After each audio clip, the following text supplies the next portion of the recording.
Merci d'être avec nous, mesdames, messieurs, et bienvenue à vous. Nous allons recevoir pour vous ce soir M. Jules Dobo-José. Il est professeur d'université et précisément DG de l'Institut supérieur de la famille du couple. Bonsoir et bienvenue à vous. Bonsoir madame, merci. Merci d'être avec nous ce soir. Merci beaucoup. Vous êtes le directeur général de l'Institut supérieur de la famille du couple. C'est du nouveau à Kinshasa, en RDC. Oui, effectivement, c'est du nouveau, vous avez raison. L'Institut supérieur de la famille du couple qui forme notamment les conseillers conjugaux et familiaux. Ça n'existait pas au Congo, c'est une première. Donc c'est nouveau. Et ça existe depuis quand déjà ici en RDC? Nous existons depuis 2015. Nous avons été reconnus par l'État congolais en 2018. Par l'arrêté ministériel du ministre de l'Enseignement supérieur universitaire. Donc vous êtes le DG, soit disons vous êtes le visionnaire de cet institut ou pas? Nous sommes directeur général de l'Institut supérieur de la famille du couple qui est une émanation de la communauté famille chrétienne. La communauté famille chrétienne, c'est le grand ministère de l'Église catholique chargé de l'encadrement des couples et des familles, a créé cet institut pour des objectifs spécifiques, notamment la formation des conseillers conjugaux et familiaux, qui sont des spécialistes chargés d'encadrer les couples, les familles, les aider à résoudre leurs problèmes, encadrer la jeunesse, étudier aussi des problèmes de société liés à la famille. Mais là, c'est du côté de l'État congolais, où l'Institut est reconnu comme Institut d'enseignement. C'est déjà reconnu, depuis très bien. 2018. En interne, comme structure de la communauté famille chrétienne, l'Institut a aussi des activités spécifiques qu'il organise et qui lui sont assignées par la communauté, qui entrent dans les cadres des objectifs de la communauté famille chrétienne. Donc, il y a deux volets qu'il faut analyser, qu'il faut présenter. On va arriver. Alors, la communauté famille chrétienne a jugé bon de créer l'Institut supérieur de la famille du couple, c'est ça. C'est parce que la communauté avait pu remarquer qu'il y avait trop de divorces, il y avait trop de problèmes dans les familles au couple. La communauté a créé cet institut parce qu'en plus de sa mission d'encadrement, d'accompagnement des couples et des familles, elle a voulu avoir un organe technique qui forme des techniciens. Des techniciens parce que notre pays aujourd'hui en a besoin, notre société en a besoin. Parce qu'aujourd'hui, s'il y a des divorces, comme vous l'avez dit, notamment c'est parce que ces couples qui arrivent au divorce n'ont pas été encadrés, n'ont pas été suivis, n'ont pas été accompagnés. Donc, si ils étaient bien accompagnés, il y aurait bien sûr des divorces, mais pas avec un pourcentage peut-être aussi élevé qu'on les voit aujourd'hui. Donc, il y a eu ce besoin ressenti par la communauté de créer cet organe technique, l'Institut supérieur de la famille du couple, pour produire, former des conseillers conjugaux sous un angle académique et scientifique. Ils sont vraiment des diplômés. Des diplômés. En tant que conseillers conjugaux. Conseillers conjugaux. Après 3 années de formation, ils sont diplômés. Des diplômes sont reconnus par l'État. Par l'État. Est-ce que vous avez des enseignements qualifiés? Oui. Nous avons d'abord... Quel type d'enseignement, par exemple? Vous savez, au niveau de l'enseignement supérieur universitaire, on doit faire approuver le programme. Il y a des matières qui sont obligatoires, mais nous, en tant qu'institut spécifique, nous avons aussi des enseignements spécifiques. Tel que quoi? Parce que moi, je me dis, dans les couples, il faudrait enseigner. Par exemple, en première année de formation, on a des cours spécifiques, comme corps humain et vocation à l'amour. Où les spécialistes vous enseignent comment les corps, par vocation, est appelé à vivre l'amour, le désir d'aimer et d'être aimé. C'est tout un cours. C'est tout un cours. Vraiment, c'est spécial. Nous avons des cours comme le rôle des parents, parce qu'aujourd'hui, beaucoup de parents ont démissionné de leur rôle. Nous avons les problèmes, le cours de la spiritualité du couple, parce que vous savez aussi, il y a beaucoup de couples qui sont disloqués aujourd'hui à cause de ce qu'on appelle la disparité des cultes. La femme prie dans une église, l'homme dans une autre. Eh bien, ce que chacun apprend là où il prie ne coïncide pas avec ce qu'il vit. Mais c'est un problème de foi quand même. Ça dépend d'une personne à une autre. En quoi j'ai cru, en qui j'ai cru. Et vous pouvez m'imposer parce que je suis mariée ou pas. Mais l'enseignement religieux ne doit pas diviser. L'enseignement religieux doit unir. Alors, nous avons comme cours aussi sexualité et fertilité. Parce que les conseillers conjugaux doivent savoir accompagner des couples qui ont notamment des problèmes liés à la sexualité. La sexualité est un des facteurs fondamentaux de l'échec ou de la réussite de la vie conjugale. Ainsi de suite, nous avons par exemple les partenariats éducatifs. Toujours en première année, par exemple, avec sont en partenariat pour l'éducation des enfants. À part les parents, il y a l'école. Mais il y a aussi malheureusement la rue. il y a les médias, il y a tout. Alors, comment on utilise ces partenariats-là pour réussir une bonne formation, une bonne éducation des enfants? Ça, c'est en première année. En première année, c'est entre autres. Je n'ai pas tout lu, je n'ai pas tout expliqué. Alors, par exemple, en deuxième année, nous avons les conseillers conjugales et la pastorale familiale. Comment est-ce que les conseillers conjugales peuvent travailler pour accompagner les couples? Comment ils peuvent faire sa pastorale? Parce qu'au bout du compte, c'est une pastorale. Nous avons un grand problème contemporain du couple et de la famille. Aujourd'hui, dans le monde entier, on vit déjà en Occident, bientôt, ça sera peut-être chez nous, des familles monoparentales, des familles recomposées, etc., etc. Où sont les enfants? Quel est leur compte dans toutes ces différentes familles? Donc, grand problème contemporain, on a des problèmes de familles homoparentales, des familles, des couples avec des mêmes sexes et tout ça. Tout ça, c'est des problèmes qu'on vit. Il y a aussi des couples comme ça qui existent ici en RDC. Bon, peut-être qu'ils ne sont pas encore dévoilés, mais c'est des réalités qu'on ne peut pas exclure. Parce que les homosexuels existent, chez eux, ils ne se cachent même plus. Alors, si c'est marié entre eux, même si le mariage n'est pas reconnu par l'État, ça ne les empêche pas de vivre ensemble. Et ça ne les empêche pas de s'organiser pour adopter des enfants. Et vous enseignez ces genres de couples pour qu'ils continuent ou qu'ils arrêtent? Non. Nous enseignons ça comme problème que les conseillers conjugaux doivent savoir affronter. Nous sommes dans la doctrine de l'Église catholique qui prône les mariages entre un homme et une femme. Nous formons des conseillers conjugaux pour accompagner des couples comme ça. Mais on ne doit pas exclure le fait que ces réalités peuvent nous rattraper. Quand on est parent, on apprend du jour au lendemain que son fils ou sa fille de 20 ans est homosexuel. Vous voyez ce que ça fait comme choc. Ça fait très mal. Donc c'est un problème réel. Nous avons aussi sociologie de la famille et de la sexualité. Vous savez, chez nous en Afrique, on ne vit pas la sexualité de la même manière qu'en Occident, comme partout ailleurs. Il y a trop de tabous. Il y a trop de tabous. On sait que nous on appelle les tabous. Est-ce que c'est lié à notre culture? Est-ce que ça se passe comment? Et bon, on étudie ça comme problème. Il y a toujours des spécialistes. Il y a des spécialistes. Des spécialistes. Alors nous avons un grand cours, le cours des droits coutumiers. Vous savez la place qu'occupe la coutume chez nous. Au Congo, la coutume chez nous en Afrique, c'est une place très remarquable. Vous acceptez quand même la coutume. Vous gardez quelques valeurs, vous acceptez la coutume entière. Les profs qui enseignent amènent les conseillers conjugaux à comprendre que la coutume au départ n'est pas mauvaise. La coutume s'explique par la tradition. C'est ce qu'on a toujours vécu. Quand la coutume s'est installée, qu'est-ce qu'on a visé comme objectif? Alors il faut que la coutume puisse aider les gens à avancer, à évoluer. Pas des coutumes rétrogrades qui nous ramènent en arrière. Je donne un exemple, je dis voilà, on a appris dans les coutumes très reculées, quand la belle-mère, c'est-à-dire la mère de l'épouse est à la maison, la sexualité du couple est interrompue. Et ça, c'est une bonne chose ou une mauvaise chose? C'est une mauvaise chose. C'est une coutume qui permet d'avancer ou de reculer. Je crois qu'avec ça, si les problèmes la belle-mère part plus vite. Mais avec la vie des prières qui s'est installée ici dans notre pays, c'est difficile de respecter à la lettre ce qui se passe. Oui, mais on ne doit pas se décourager. On ne peut pas se décourager. D'éviter cela. D'éviter quoi? La coutume?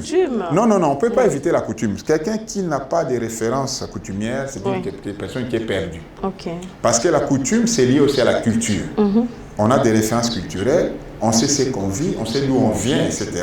On sait au moins où on va, qu'est-ce qui nous accompagne du point de vue culturel. Donc, il y a une coutume. La coutume, madame, on ne peut pas l'éviter. Aujourd'hui, à Kinshasa, pour organiser les mariages, il y a ce qu'on appelle les mariages coutumiers, qui commencent par des étapes spécifiques. Donc, tout ça, c'est la coutume. Mais est-ce que c'est là respecté? Parce qu'à la place de prendre, par exemple, des lampes de Colema, on demande maintenant de panneaux solaires. Ce n'est pas la coutume. D'accord. C'est la modernisation, c'est quoi? C'est l'évolution du monde? Ça, c'est la déviation.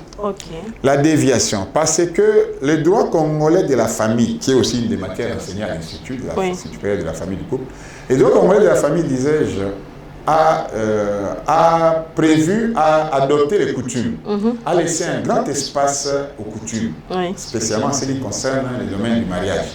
Mais il ne faut pas que les coutumes soient contraires à la loi. Par exemple, tout ce qui concerne la dot, les cérémonies avant le mariage civil, tout ce qui s'est fait en famille, c'est renvoyé aux coutumes, et spécialement la coutume de l'épouse. Alors, on ne peut pas vivre sans coutume. Mais la coutume doit être quelque chose qui permet l'épanouissement des personnes concernées, pas l'étouffement. Quand une femme perd son mari et qu'on l'oblige pendant tout le temps de deuil à rester devant un mur, à s'asseoir par terre, pas perdre tout ce qu'il avait. Oui, ça c'est une mauvaise coutume. Une coutume qu'on ne peut pas accepter. Alors les conseillers conjugaux sont formés pour accompagner les gens dans toutes ces situations. Ils doivent eux-mêmes connaître les différentes coutumes. Ils font beaucoup de travaux de recherche sur les différentes coutumes. Donc ça c'est une réalité. En tout cas, c'est du nouveau. Oui, effectivement. C'est tout un cours. Oui. Nous avons des cours comme, donnons notre exemple encore, question approfondie de bioéthique, question spéciale de bioéthique. La bioéthique, c'est quelque chose de très fondamental aujourd'hui. Nous avons ce que prône l'Église, nous avons ce que prônent les différentes confessions, les différentes convictions.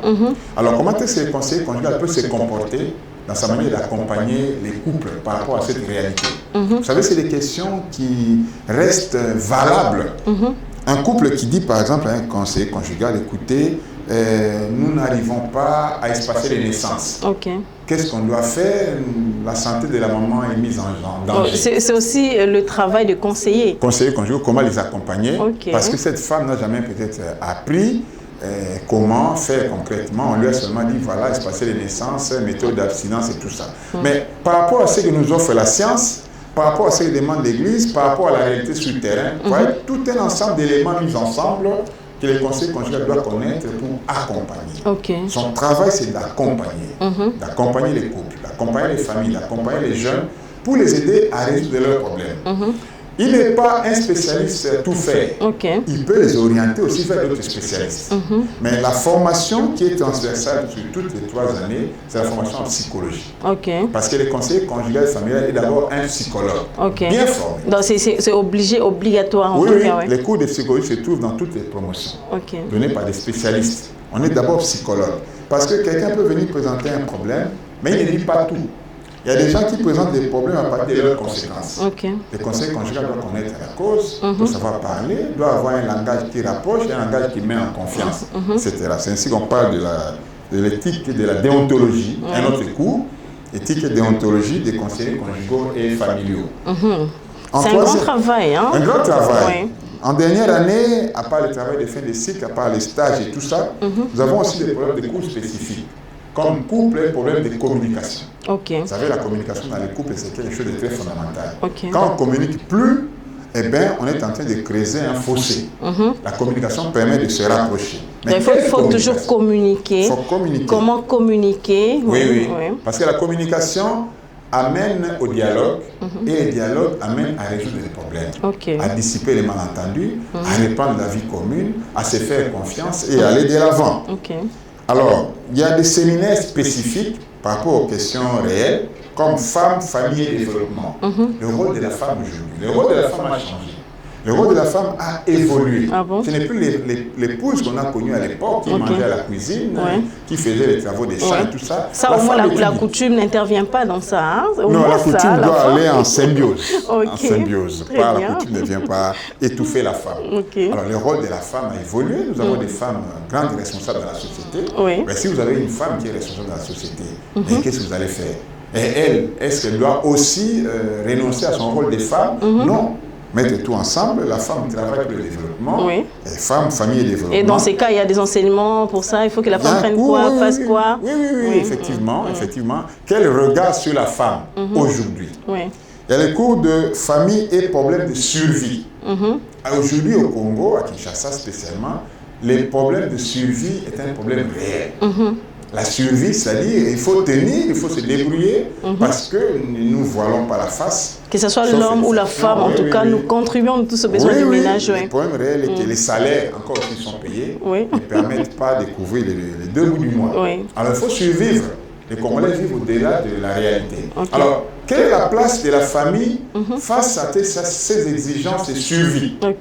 La maman qui sort tôt le matin, les papas qui sortent tôt le matin, quelle est la place des enfants et comment il faut faire. Par rapport à leur éducation. Par rapport à l'éducation et tout ce qu'ils font la journée, les parents ne savent pas. Alors, c'est un problème réel. C'est aussi un travail de conseiller. Ils sont là pour orienter les couples. Dans la formation des conseillers conjugaux et familiaux. Nous avons un cours intéressant aussi des problèmes sociologiques de la jeunesse. Vous savez, la jeunesse, c'est notre espoir de demain. Alors, dans le Congo, d'après les statistiques, les jeunes sont plus nombreux, et la majorité des Congolais considèrent des jeunes. Alors, que deviennent ces jeunes? Est-ce qu'ils sont conscients de leur avenir?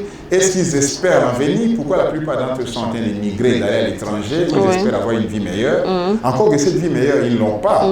Vous allez à l'étranger, l'homme blanc lui-même déjà a des problèmes de chômage. Le chômage, oui. Alors, quels sont les problèmes sociologiques de la jeunesse qu'on peut aborder?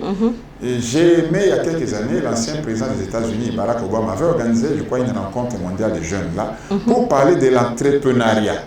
Comment les jeunes peuvent organiser leur propre structure et tout ça. Alors ça, c'est des problèmes qu'on aborde dans ces cours-là, donnés aussi par un spécialiste, pour aider les jeunes. Parce que pour aider maintenant, si il s'agit de famille, si c'est pour aider maintenant les enfants dans les couples. Oui, parce qu'une famille est constituée du père, de la mère et des enfants. Alors, donc les conseillers vont plus loin.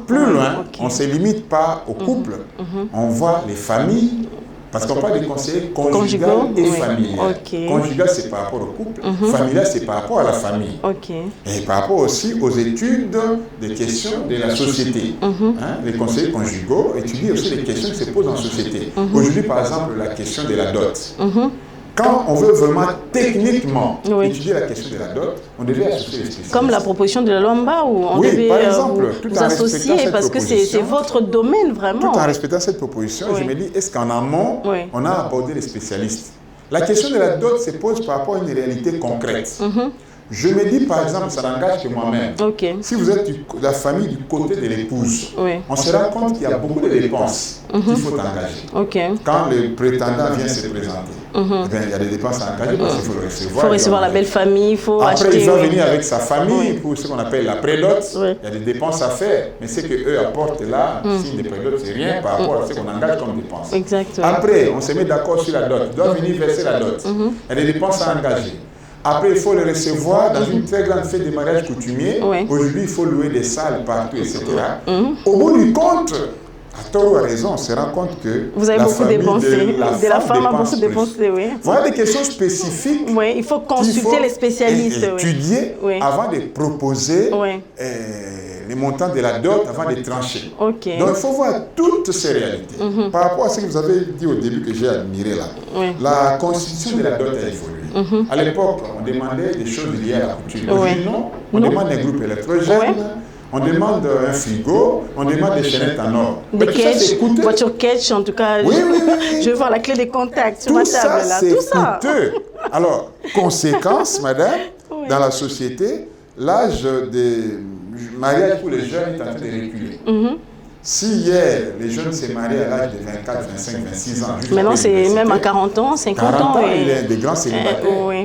Grands célibataires, 30, 35 ans. Conséquence, bon, écoutez, à 35 ans, vous allez trouver comme femme de quel âge? C'est ça. Vous commencez à mettre au monde à quel âge?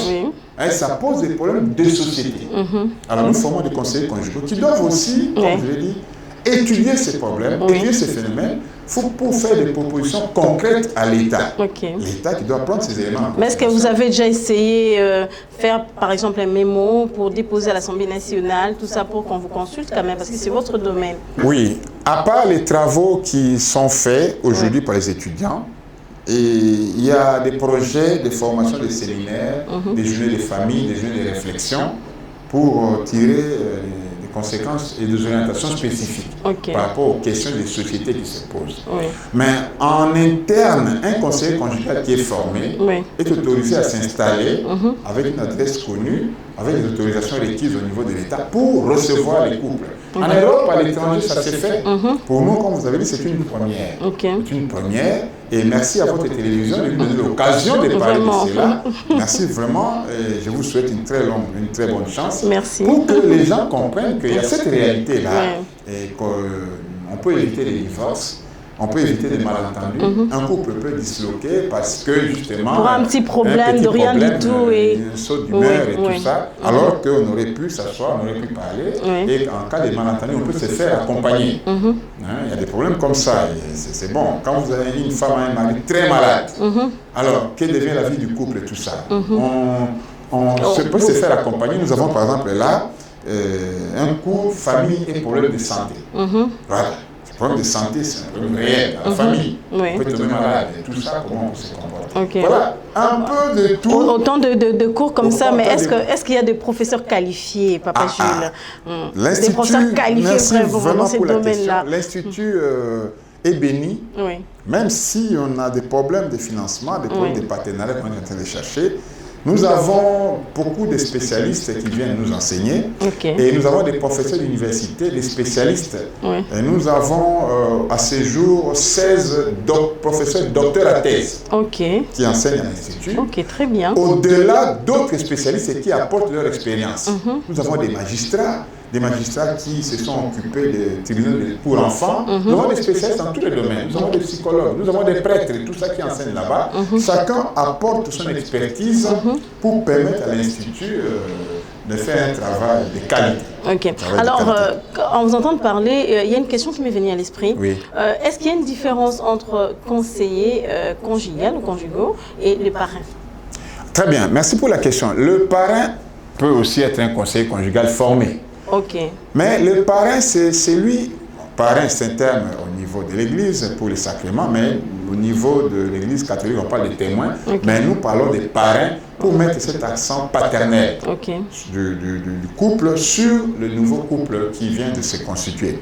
Alors les parrains, témoins au niveau de l'État aussi, mariage civil, c'est un couple qui s'engage à accompagner les mariés, à les accompagner ces nouveaux couples, à les aider à s'insérer dans la vie conjugale, à pouvoir les écouter. Ce qui signifie que quand on est parrain, on ne doit pas disparaître du jour au lendemain. C'est une responsabilité. Donc juste après les faits, c'est fini. Voilà pourquoi chacun prend sa direction. Voilà pourquoi l'Institut supérieur de la famille du couple, comme structure interne de la communauté famille chrétienne, nous formons des parrains aussi. Nous formons des parrains, nous consacrons toute une journée qu'on appelle la journée parrain-filleul, qui est la fête des parrains et des filleuls. On explique et aux parrains et aux filleuls qui doivent garder cette relation, garder ce contact.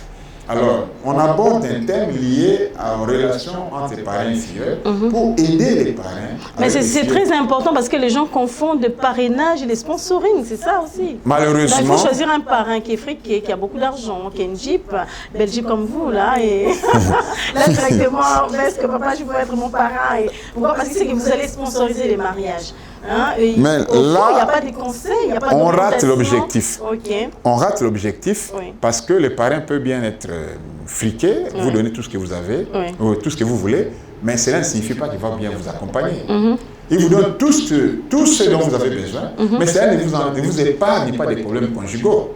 Ça, c'est vraiment raté. Et d'ailleurs, nous avons eu il y a quelques années, au niveau de l'Institut, lors d'une journée parrain-filleul, comme thème, les parrains-filleuls, la question de l'argent. Question de l'argent. Ah bon? Faut-il choisir un parrain à cause de son statut social? Non. Mais ça, c'est oui, c'est ce que les gens disent, oui. On choisit le couple parrain en fonction de son témoignage. Son témoignage dans la société, de son expérience en tant que couple et de la stabilité évidente. Alors, je peux pas choisir le couple. Donc, il faut choisir un parrain que vous connaissez. Que vous connaissez, qui peut aussi vous être recommandé par des gens de confiance.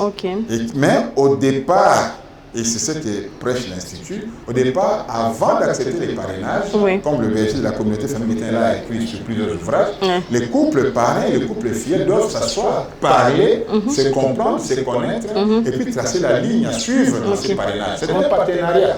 C'est un partenariat. Alors, par rapport à votre question, au-delà de tout ça, si un couple parrain est formé en plus comme conseiller conjugal familial, mais je crois que c'est un plus. Il fera bien le travail. Donc c'est important aussi d'associer le parrainage. Vous pouvez avoir un parrain et puis des conseillers conjugaux aussi. C'est recommandé. C'est recommandé. Et si nous avons des parrains, parmi les couples, parmi les étudiants qu'on forme, il y a des parrains, des mariages. Mais est-ce que vous avez aussi le temps de faire le suivi? Est-ce que par rapport à vos enseignements, vous enseignez des couples, c'est bien bon. Est-ce que vous avez le temps de faire des suivis sur le terrain? Est-ce que ces enseignements-là produisent quand même des effets escomptés ou bien vous limitez à la théorie? Non, nous ne nous limitons pas à la théorie. Notre travail, c'est de produire, permettez l'expression, produire les conseillers conjugués familiaux, les former. Quand ils sont formés, ils sont lancés sur le marché. Ils sont à la disposition de la société. Mais nous organisons pour les encadrer. pour qu'il y ait une discipline, pour qu'il y ait une déontologie, comme c'est pour les avocats, comme pour les pharmaciens, les médecins, etc. Donc nous les formons et nous voulons les encadrer. Nous allons bientôt mettre sur pied, j'espère que votre télé va nous aider. Oui, bien sûr, on est là toujours. Ce qu'on appelle le centre des médiations familiales, qui est le centre d'encadrement des conseillers conjugaux, qui a pour rôle de faire la médiation sur les questions familiales à travers les conseillers conjugaux et familiaux formés et reconnus, pour que quelqu'un qui sort de l'ONCE ou ne se présente pas comme conseiller conjugal familial, là c'est notre responsabilité. Nous garantissons que ceux que nous avons formés comme conseillers conjugaux familiaux sont habiles à faire ce travail-là et ils sont compétents. Voilà. Vous êtes déjà à la 40e promotion.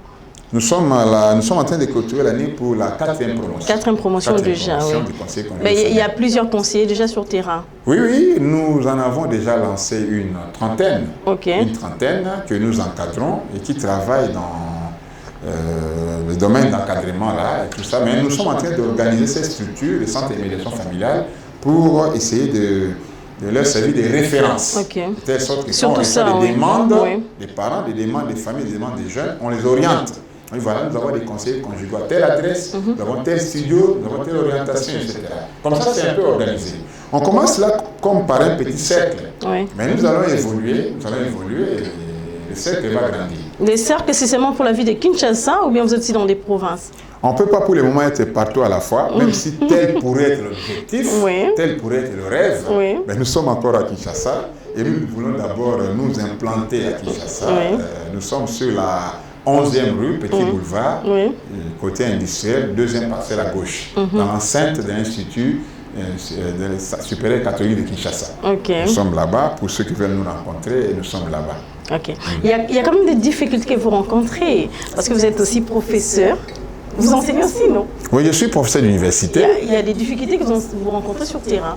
Par rapport à l'Institut, comme institut nouvellement créé et reconnu, évidemment, les difficultés liées au fonctionnement, ce n'est pas facile parce que nous n'avons pas de subventions. Nous fonctionnons avec les recettes internes des Minerva des étudiants. Nous fonctionnons avec les subsides donnés par la communauté famille chrétienne, qui est le pouvoir organisateur de l'Institut. Nous sommes en train de chercher des partenaires pour essayer de booster l'Institut. Puisque vous cherchez des partenaires, il y a des gens qui vous suivent, qui voudront savoir au moins quel avantage y a-t-il à être un jour appelé conseiller conjugaux. Oui, les conseillers conjugaux peuvent bien travailler avec beaucoup de structures. À part l'État congolais d'abord lui-même, à travers les ministères ayant la famille dans ses attributions, nous avons des ONG qui évoluent dans ce domaine de la famille, qui ont besoin des spécialistes. Il y a beaucoup d'ONG ici, nationales ou internationales, qui encadrent les jeunes, qui encadrent les familles, qui se donnent comme objectif d'encadrer les filles mères, etc. Mais les conseillers conjugaux familiaux sont là, nous sommes un partenaire disponible pour travailler avec ces ONG-là et les aider à bien faire le travail sur le terrain. On ne peut pas, dans ces domaines de la famille, travailler sans recours aux spécialistes. On ne peut pas s'improviser du jour au lendemain spécialiste. Non, il faut être formé. Les questions des familles sont des questions d'études. Aujourd'hui, dans le monde, on étudie les questions des familles. Partout. Alors, par rapport aux études que vous avez pour la famille, mais qu'est-ce qui s'est fait que non, aux années antérieures, il y avait des mariages qui duraient 30 ans, 50 ans de mariage. Aujourd'hui, une femme se marie le matin pour divorcer le soir. Oui, ça c'est une question qui n'est pas seulement congolaise, c'est une question mondiale. Le monde évolue à une dynamique telle qu'aujourd'hui, on a tendance un peu à tout banaliser.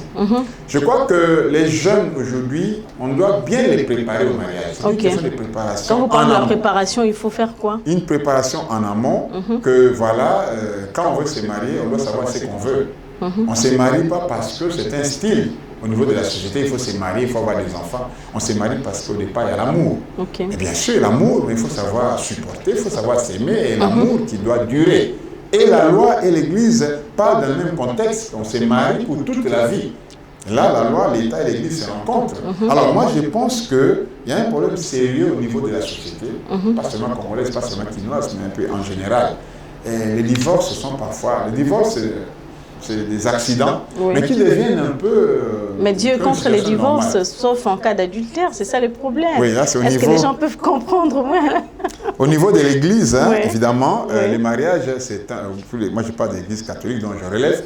Le mariage est un sacrement quand il est célébré, quand il est conclu, il est consommé, il devient indissoluble, caractérisé par l'unité et l'indissolubilité. Oui. Au niveau de l'État congolais spécifiquement, le divorce, on ne l'accorde pas facilement. Le divorce, c'est défini comme la destruction irrémédiable des unions conjugales. C'est-à-dire qu'on a tout tenté, parce que le président du tribunal de paix, qui est contacté pour le divorce, a l'obligation légale de tenter de concilier les couples, de concilier. Il doit prendre des contacts avec tous ceux qui sont proches de ces couples, les témoins, les parents, tous les amis, essayer de parler avec eux pour demander leur apport en vue de sauver les couples. La loi le prévoit. Ce n'est que vraiment quand il arrive à la conviction qu'on ne sait plus rien faire, la conciliation devient impossible, alors à ce moment-là, le seul remède, la seule solution pour le couple, c'est de les séparer. Donc c'est un peu à regret qu'on les fait, parce qu'on ne peut plus obtenir de ce couple de rester ensemble. Donc ça ne signifie pas qu'on encourage le divorce, c'est parce qu'on ne sait plus rien faire pour les biens des époux, autant les séparer. Vous parlez aussi comme un avocat, vous l'êtes aussi. Il y a des conséquences quand même du divorce. Bien sûr, ce sont des conséquences sociales énormes, surtout quand les enfants sont, les couples ont des enfants et qui sont en bas âge, c'est un problème réel d'affection. On ne sait pas ce qu'ils vont devenir demain, c'est des enfants qui sont révoltés. Parce que, disons-le entre nous, quelqu'un qui a bien vécu dans une famille, eh bien, il a la chance de vivre aussi dans une famille, la famille qu'il va constituer. Mais quelqu'un qui a vécu un échec dans une famille, risque d'être un bandit pour la société, il risque d'être... Et même s'il réussit du point de vue social, du point de vue professionnel, il faut voir son comportement du point de vue affectif. Parce qu'il n'a pas vécu l'amour. Il n'a pas vécu dans une famille normale, dans une famille aussi aisée, posée. Donc ce sont des enfants qui sont souvent victimes. Victimes, ce sont des enfants qui sont victimes. Aussi les conjoints eux-mêmes. Parce qu'il n'est pas toujours acquis qu'on peut recommencer la vie et réussir. Il faut voir l'âge. Pas nécessairement, Il faut voir aussi l'âge. Donc tout ça, c'est des conséquences sociales. Aujourd'hui, si on parle des enfants de la rue ou des enfants dans la rue, si on parle du phénomène Koulouna, si vous examinez les choses de près, ce sont des enfants qui se sont sentis abandonnés. Mais il y a quand même une place dans l'institut pour ces enfants-là. Pas pour enseigner les enfants, pourquoi former les enfants, non. Oui, parce que vous parlez de famille. Il faut aller plus loin vers ces enfants qui sont abandonnés. Alors que c'est ça, attention, nous ne devons pas confondre les rôles. Nous formons des spécialistes pour encadrer les familles, pour encadrer les jeunes, encadrer ces gens d'enfants. Il y a des assistants sociaux au niveau de l'État, il y a un ministère des Affaires sociales, un ministère de la Famille. Ça, c'est le travail de l'État. Mais qui peut se faire accompagner des conseillers conjugaux, des spécialistes, qui peut avoir besoin de l'aide de ces spécialistes-là, dans ce travail qui revient d'abord à l'État. Nous n'avons pas vocation d'organiser des orphelinats ou d'encadrer mais ça peut être aussi un projet d'avenir. Bon, si Dieu nous fait grâce, on ne peut rien exclure à cette étape-ci. Si les portes sont ouvertes, évidemment, nous allons en profiter, il n'y a pas de problème. Alors, Papa Jules, on parle de conditions. Quelles sont les conditions pour devenir un jour conseiller conjugal? Nous sommes, vis-à-vis de l'État, nous sommes un institut supérieur, au niveau de l'enseignement supérieur universitaire. La condition simple qui est requise pour tout le monde, avoir un minimum, au minimum un diplôme d'État. On a un diplôme d'État, on peut entrer à l'Institut. Célibataire ou marié, ça n'importe pas. On remplit les conditions, on peut donc étudier à l'Institut. C'est ouvert à tout le monde. À tout le monde, à tous ceux qui remplissent les conditions. Même ceux qui ne sont pas catholiques, ni de la communauté. Oui, nous sommes un institut, on n'a pas le droit, de par les dispositions légales, on n'a pas le droit de limiter. Non, nous acceptons tous ceux qui viennent, à condition qu'ils remplissent les conditions et qui respectent notre programme. Notre programme. Voilà, mais les gens qui se posent des questions de savoir où trouver ces conseils conjugaux. Où on peut le trouver? Parce qu'il y en a déjà une trentaine sur le terrain et on peut le trouver où? Oui, les conseillers conjugaux à travers la communauté famille chrétienne, à travers l'Institut supérieur de la famille du couple, nous avons notre siège pour le moment limité à la 11e rue. Il y a des gens qui nous contactent déjà et que nous mettons en contact avec ces conseillers conjugaux et familiaux. Donc ils peuvent nous contacter à notre siège à l'Institut supérieur de la famille du couple. Il n'y a pas une adresse email, il n'y a pas, parce que les mondes de folie, ça il faudrait les dire. Bon, pour le moment, on peut nous contacter. Nous sommes en train de finaliser le site de l'Institut. Je passerai par votre télévision pour le diffuser. Merci déjà de m'ouvrir cette future porte. Un site où, parce qu'aujourd'hui, dans le monde entier, pour découvrir une institution, il faut avoir un site web. Oui, parce que il y a des formations même en ligne. Oui. Un site web où on découvre l'Institut, on découvre les cours, on découvre les objectifs et puis on peut s'intéresser. D'accord. Merci beaucoup, professeur Jules José Dobo. Vous allez regarder cette caméra pour lancer un message à toutes ces personnes qui vous suivent, qui aimeront bien devenir un jour des conseillers. Merci beaucoup de l'occasion que vous me donnez. Je lance appel à tous ceux qui s'intéressent aux questions familiales, à tous les spécialistes des questions familiales, à tous ceux qui, au niveau des paroisses, de l'Église, au niveau des autres confessions religieuses, voudraient bien encadrer les couples, les familles et les jeunes, de venir s'inscrire à l'Institut supérieur de la famille et du couple. D'ailleurs, ce serait une aubaine pour vous parce que nous allons bientôt clôturer l'année académique et en ouvrir une nouvelle au mois d'octobre, fin octobre, début novembre. Nous sommes situés sur la 11e rue industrielle dans l'enceinte de l'Institut supérieur catholique de Kinshasa. Voilà, nous vous attendons chaque jour. Merci beaucoup, professeur Jules José Dobo, d'avoir répondu à toutes nos questions. C'est du nouveau. Vous êtes le DG de l'université, de l'Institut plutôt supérieur de la famille et du couple. Merci d'avoir répondu à notre invitation. Merci de votre invitation. J'espère que ce n'est pas la dernière. Ce n'est pas la dernière fois, en tout cas. Vive la famille. La famille est même la base de la nation. Il faudra le dire, mesdames, messieurs. Si vous êtes vraiment conseillers conjugaux, ensemble, nous allons bâtir des foyers imbattables, inséparables. Oui. Et on ne va plus assister au divorce que nous assistons ces derniers temps dans la capitale. On se marie le matin pour divorcer les soirs. À très bientôt. Merci beaucoup, Héritier et Elohim, pour votre participation, pour le travail abattu. Merci. On se retrouve prochainement. À très bientôt. Au revoir.